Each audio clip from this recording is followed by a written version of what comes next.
The richest man who ever lived had it all. Not some of it. All of it. 700 wives. 300 concubines. Palaces that made kings weep with envy.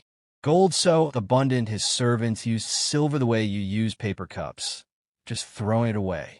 His name was Solomon, and every financial guru alive would have told you. That man had the formula. He had wisdom, strategy, wealth, influence. So what did Solomon do with all of it? He sat down. He looked at his entire life. Everything he'd built, earned, and acquired. And he wrote one word to describe all of it. Meaningless. The book of Ecclesiastes is the most financially honest book in the entire Bible. It is also the most skipped. Why? Because it doesn't fit the prosperity sermon. It doesn't support the follow God's principles and get rich framework. It says the opposite. And that opposite truth? It contains 5 financial principles buried in plain sight. Principles that will protect you from every wealth scam, every prosperity lie, and every get-rich-quick scheme you will ever face in your life. Here's what nobody tells you about money in church. They teach you to tithe. They teach you to give. They teach you to trust God with your finances.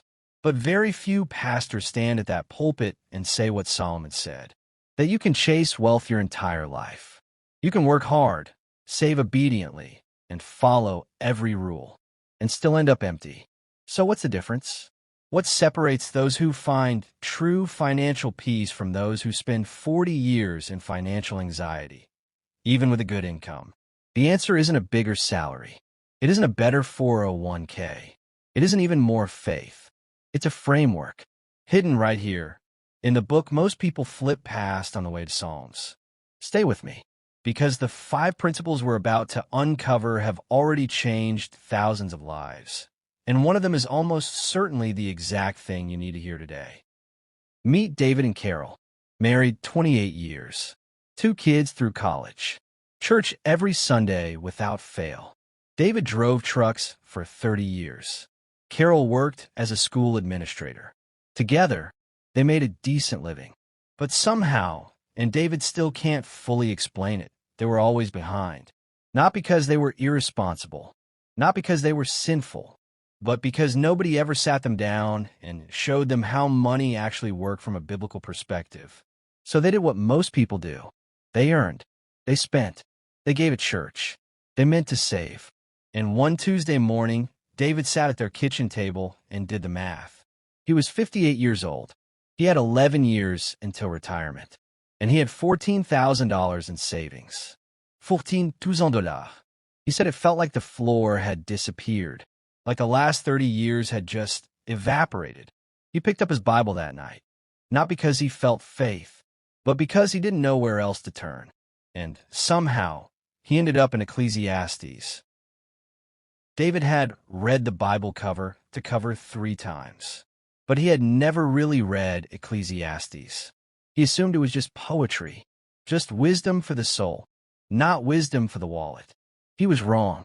I have seen all the works that are done under the sun, and behold, all is vanity and vexation of spirit. Ecclesiastes 1 verse 14. David read that verse, and something broke open inside him. He said, I'd spent 30 years chasing the feeling that money could give me. Security, comfort, status. And Solomon, the man who actually had all of it, called it vexation, frustration, chasing the wind. But then David kept reading, and he found something he didn't expect.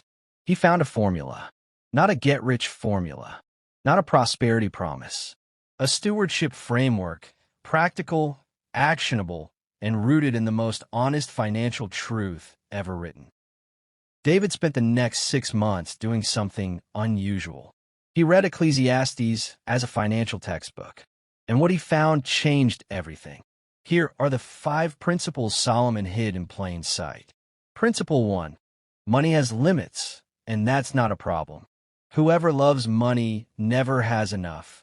Whoever loves wealth is never satisfied with their income. This, too, is meaningless. Ecclesiastes 5 verse 10, NIV. Solomon isn't saying don't earn money. He's saying don't make money the finish line. The moment David stopped trying to feel rich and started trying to be faithful, his entire relationship with budgeting changed. Application: stop asking, "Is this enough?" Start asking, "Am I being faithful with what I have?" Principle 2. Diversify, because you cannot predict the wind.